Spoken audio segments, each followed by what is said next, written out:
Welcome to the Deep Dive. You send us the stuff you're curious about, articles, recordings, maybe those internet rabbit holes you've fallen down. And we dig through it all. Yeah, we try to pull out the key insights for you. Think of it as a way to get up to speed, maybe find a few surprises. Mm-hmm. So today we're tackling an audio file a listener shared. It's titled fakespacewalks.proof.mp3. Proof, huh? That's a bold title. It is.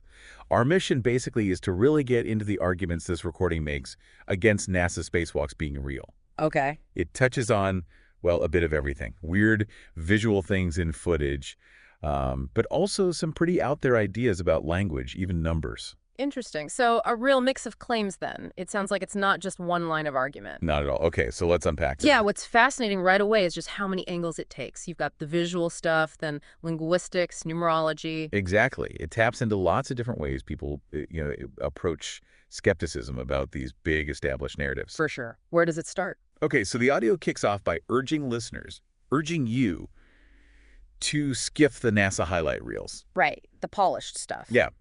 Go watch the full live EVAs, that's extravehicular activities, spacewalks, because the speaker, who calls themselves Juranism, claims you'll see space bubbles. Zip bubbles. Okay. They're really specific. They point to a spacewalk, March 24th, 2017, and they say, keep an eye on what they call the baloney door. The baloney door. Yeah, their term for the airlock. They claim these bubble things appear right after it opens, and apparently there's even a zoom in that shows them clearly. Huh. It's interesting how specific that is, the date, the visual cue. It's like an invitation, go look for yourself. Totally. And they get ahead of counter-arguments, too. The speaker dismisses the idea that these are just, like, particles or bits of ice. How come? Well, the argument is that if it was just debris, it should sort of orbit with the ISS, because it's all falling around the Earth together. Okay, Right? I see the logic they're presenting. But they find it suspicious that these alleged bubbles seem to move away from the airlock pretty quickly, not just float alongside. And then, isn't there something about water? Yes. That's the next bit, this water analogy. Yeah. The audio suggests, pretty imaginatively, that if you tilt the video feed, these so-called bubbles look like they're rising, just like they would in water, implying the whole thing is, filmed underwater. Wow. Okay, so taking an observation and then adding this interpretive layer based on how things work here on Earth. Does that happen a lot with these kinds of interpretations? Applying Earth physics to space? Oh, absolutely. Our intuition is totally grounded in Earth's gravity and atmosphere. We see something float, we think bubble. We see something move away, we expect it to behave like it would here. But space is just different. Completely different. You've got near vacuum, microgravity, maybe tiny electrostatic forces acting on small particles, maybe some outgassing from the suit or the station. It wouldn't necessarily look like bubbles in a tank. That makes sense. Yeah. Okay, so what's next in the audio? Well, they move on to another visual thing, right? A flashing light. Yeah, exactly. A consistent flashing light that's supposedly visible on the live ISS feeds and during the spacewalks. And the speaker questions this. Yeah, they basically ask, if this is just sunlight flickering off something, why don't we see that exact same kind of flashing from the ground when we watch a sunset? It's an intuitive question for sure, but again, it's about perspective. How so? Well, from the ISS, you're above the atmosphere. Sunlight hitting a surface might be a very direct, sharp flash. Down here, looking at a sunset. You're looking through all that atmosphere. Exactly. Layers and layers, scattering light, filtering it. It's a much more complex view, so you wouldn't necessarily expect an identical effect, even from the same sun.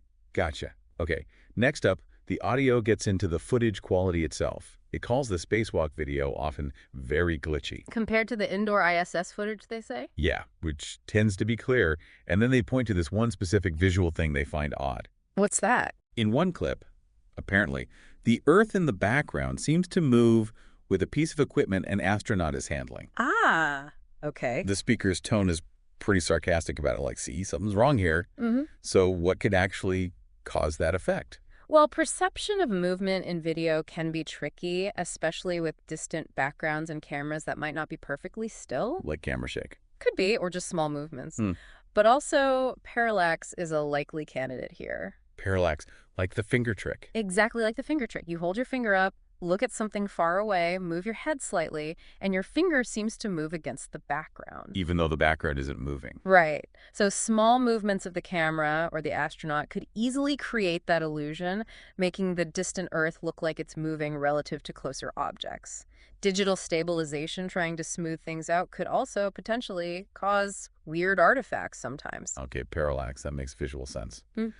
Right, then the audio shifts focus to the Earth's curve. Ah, yes, the curvature question. The speaker points out what they see as inconsistencies. In some shots, clear curve. In others, maybe glitchier shots, they say the Earth looks flat. Mm-hmm. Leading to the question. Is that the same Earth? Pretty direct. Yeah, that comes up a lot. The key thing here is often the camera's field of view. Like how wide the lens is. Exactly. A wide-angle lens can sometimes exaggerate curves, giving you that fisheye look, almost. Okay. But a narrow field of view, like a telephoto lens, or even just looking at a small section of the horizon. It would look flatter. It can, yeah.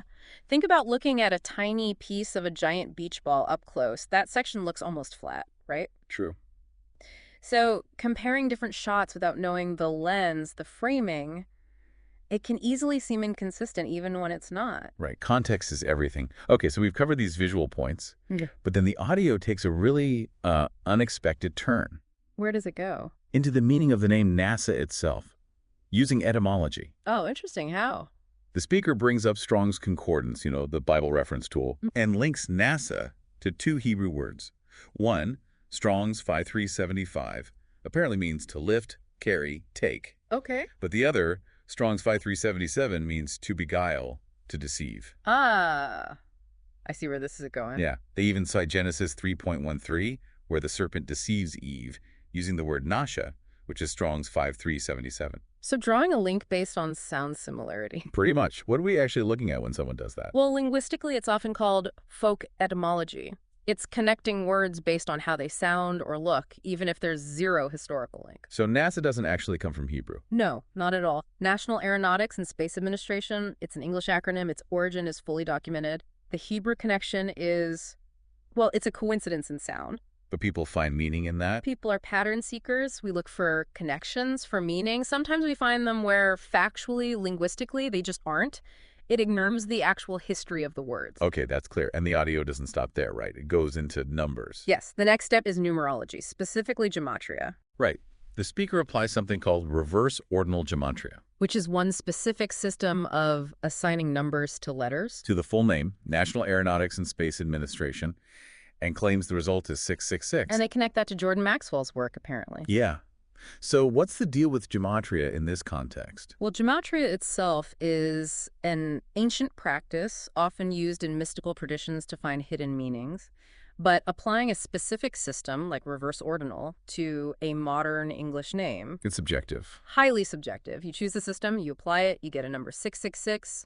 Obviously has heavy connotations in some traditions, but there's no objective scientific reason to think that number, derived this way, tells you anything real about the organization itself. So it's another way of finding patterns, maybe where none are intended. Exactly. It's using these seemingly significant but ultimately kind of arbitrary connections to build a case. It's a common feature in many alternative narratives. Okay, so how does the audio wrap all this up? What's the final message? It ends with a pretty powerful statement of, well, distrust. Distrust of NASA specifically. NASA, but also science, doctors, PhDs, basically, establish expertise. There's the strong belief stated that NASA has been pulling off a massive deception for 60 years. Wow. Did they mention a cost? Yeah, something like $50 million a day is thrown out there. It's presented as this huge ongoing fraud. And what's the call to action? The speaker tells you to watch upcoming live spacewalks, look for these things yourself, and spread the word about the alleged deception. Okay. And there was one other thing mentioned at the end. Something about plankton. Oh, right. They bring up a story about Russian astronauts supposedly finding sea plankton on the outside of the ISS windows. Sea plankton. In space. Yeah.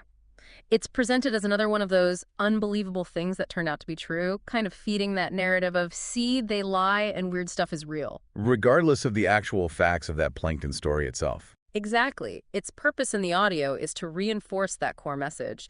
Don't trust the official story. Hidden, weird truths are out there. It's a strong appeal to skepticism and joining this alternative view. Okay, so let's just quickly recap the journey this audio took us on. Quite a journey. Yeah. Started with visual claims, these alleged bubbles near the airlock, the flashing lights. Then moved to questioning the footage glitchiness, the Earth seeming to move with equipment, inconsistent curvature. And then jumped into completely different areas, the etymology of NASA, connecting it to Hebrew words for deception. And finally, the gematria, getting 666 from the name, all culminating in this feeling of deep distrust. Yeah, a clear sense of being deceived and a call for listeners to basically wake up and see it, too. Precisely. It weaves all these different threads, things you might see, things you might read into words, things you might calculate into one narrative. Deception. It really does highlight how we, as humans, try to make sense of things, doesn't it? Especially big, extraordinary things like space.